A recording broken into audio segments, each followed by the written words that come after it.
sobre missões, né? Por certo, nós deveríamos estar passando um vídeo aqui sobre a janela 40, mas não foi possível. No próximo culto nós estaremos providenciando esse slide de missões, mas a nossa irmã Maria Luísa é a pessoa responsável pelo departamento de missões, e eu creio que Deus tem colocado algo no coração dela para ela falar também para nós aqui nessa noite. Amém. Amém. Glória a Deus. Paz para a igreja. Amém. É com temor e com tremor, Senhor, que eu subo aqui para dizer alguma coisa, meu Pai, que vem do teu coração, para o teu povo, nesta noite, acerca da nossa responsabilidade, Pai, de levarmos a tua palavra, da responsabilidade, Deus, de termos o nosso coração missionário, de termos dentro de nós, Deus, a compaixão. Eu choro quando eu falo de missões, eu fico emocionada, porque realmente missões toca o meu coração. Eu choro quando eu penso. Quando eu penso nos meus irmãos, quando eu penso naquela parte, porque nós somos o corpo de Cristo. Cristo é a cabeça e nós somos o corpo. E muitas vezes as pessoas dizem assim: mas por que você quer ir para a África, se você pode fazer missões aqui? Por que você quer ir para a Índia? Por que você quer ir para a Indochina? Por que você quer ir lá para o Uzbequistão, se você tem aqui o campo aqui é vasto? É como diz, a seara é grande, poucos são os trabalhadores. Mas irmãos, a palavra de Deus diz lá em 1 Coríntios, a palavra de Deus diz que quando uma parte do corpo sofre, todos nós sofremos com ele. Na verdade, nós temos duas partes distintas. Nós somos a igreja livre.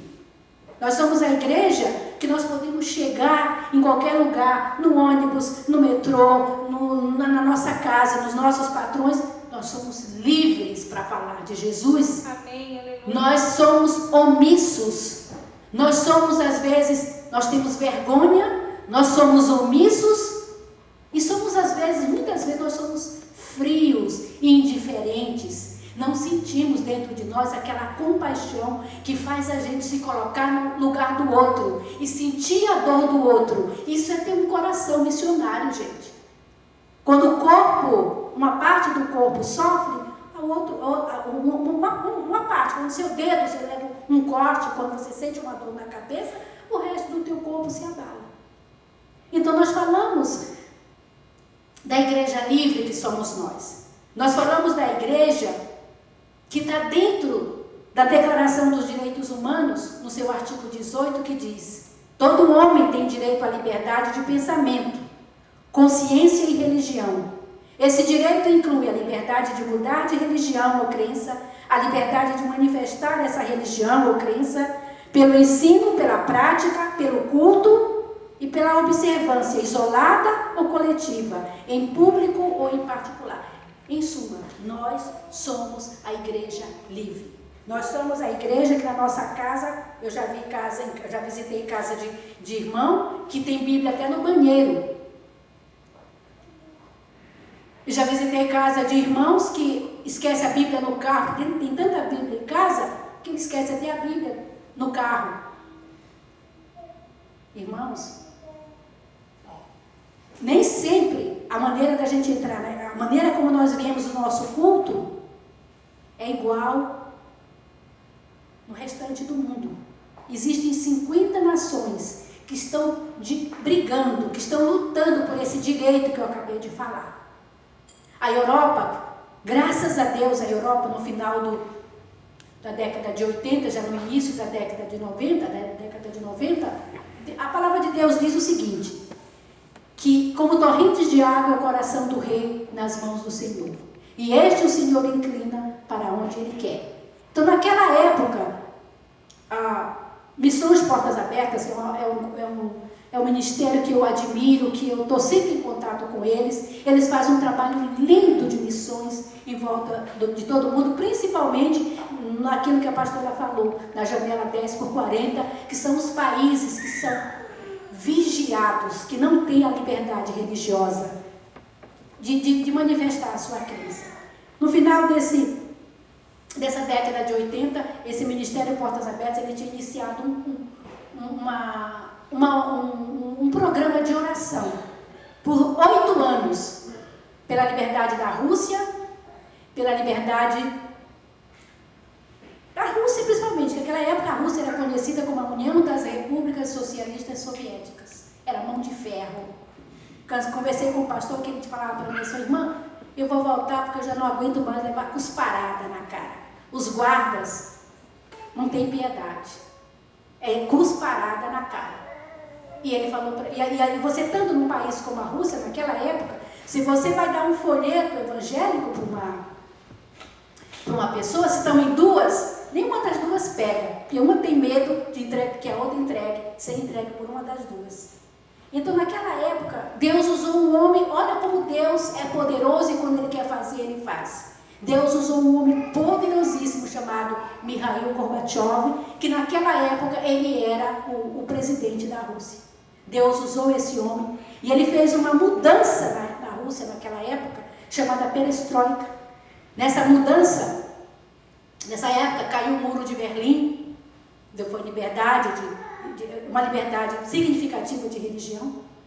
Caiu o muro de Berlim, ele fez a perestroika, ele deu liberdade dentro da Rússia. Na Rússia, você encontrava Bíblias escritas à mão.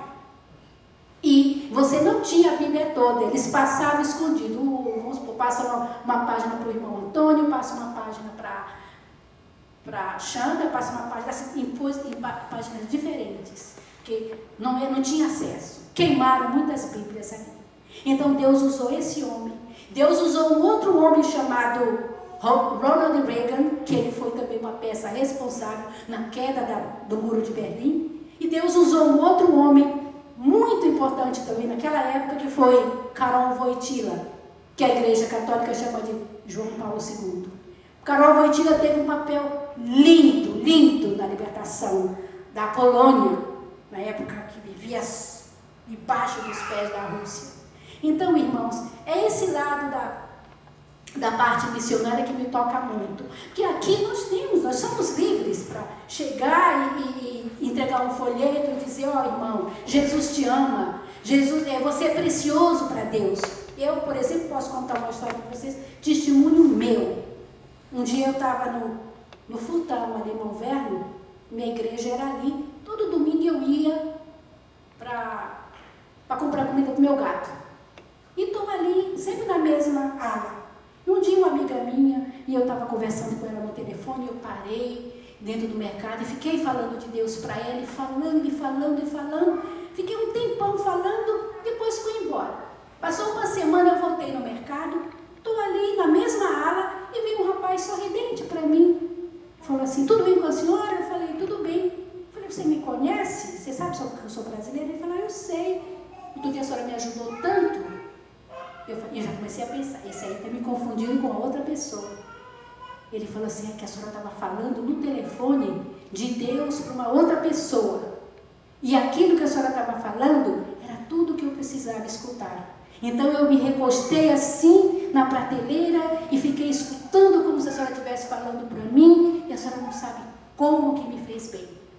É assim que a gente faz, gente. É que o dia que a pastora estava falando sobre a criadinha de Naamã, a menina que estava na obscuridade, ali trabalhando na casa do general, e ela escuta que o general estava com um problema muito grande de lepra, e ela fala do profeta da terra dela.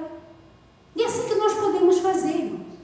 É muito simples, a gente ter um folheto, é entregar na mão do irmão, olha, Jesus te ama, olha, aqui tem uma bênção para você, olha, você é precioso para Deus. Outro testemunho que eu conto para vocês. Nós tínhamos um trabalho de evangelismo.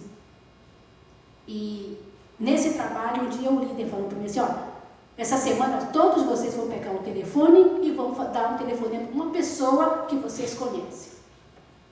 Aí demos o telefonema, tudo, e a pessoa perguntou para mim assim, mas quem é que está falando? Quem que me acordou assim com essa mensagem tão bonita? Eu falei assim, ainda brinquei com ela, é a irmã, porque eu sempre dizia para ela que ela era a irmã.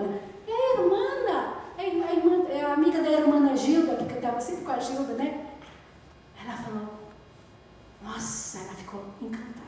Depois eu encontrei com essa moça, ela chorava e disse para mim assim, sabe, irmã, eu ia me suicidar. Eu já tinha feito todo o plano. Eu trabalho, na casa que eu trabalho é perto do mar. Então eu já tinha feito o plano de pegar o meu carro e me jogar dentro do mar. Quando o telefone tocou e essa mensagem que restaurou, que mudou a minha vida. Então é assim que a gente trabalha, assim que a gente pode ser a criadinha de Naamã. É essa a minha mensagem hoje à noite, irmãos. Nós vamos falar no futuro ainda sobre esses países, sobre a liberdade vigiada. E por isso que muito missionário quer ir para lá. Porque aqui nós somos livres, mas nós somos omissos. E tem uma notícia muito importante para nós nesta noite. Nós somos a igreja que vamos receber a volta de Jesus. Nós somos a igreja responsável pelo desafio da maior colheita de almas jamais vista.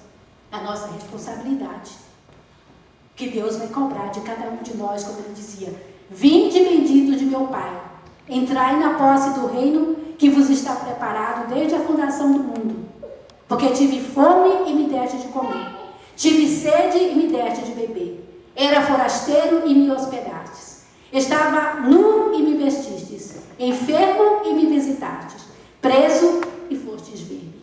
Então essa é a responsabilidade que pesa nas nossas costas, que Jesus vai cobrar de nós. Que nós possamos pensar, sair do nosso comodismo e começar a abrir a boca e falar de Jesus, como o próprio Paulo fala lá no livro de Efésios, que eu seja usado para falar do Evangelho como a mim me cumpre falar. Eu teria muita coisa para falar para os irmãos nesta noite, mas eu espero que os irmãos não esqueçam essa mensagem. Nós somos a igreja que vai receber a vinda de Jesus. Nós temos o maior desafio de evangelizar o maior número de pessoas jamais vistas. Tem lugares por aí que nunca se ouviu. Aqui você pode falar de Jesus. Você fala de Jesus, se a pessoa não conhece, mas ela já ouviu falar de Jesus. Agora, se você vai falar de Jesus lá na Índia, que agora milhões, rato, cobra, cachorro, vaca, que nunca ouviu falar de Jesus. Mas nós estamos aqui. Esse é o nosso papel, que nós possamos sair do banco da igreja, ir lá para fora e começar a falar de Jesus. Jesus está às portas. Todas as profecias já se cumpriram. Jesus está às portas. Amém, igreja? Amém. Isso era tudo que eu queria trazer para vocês nessa noite.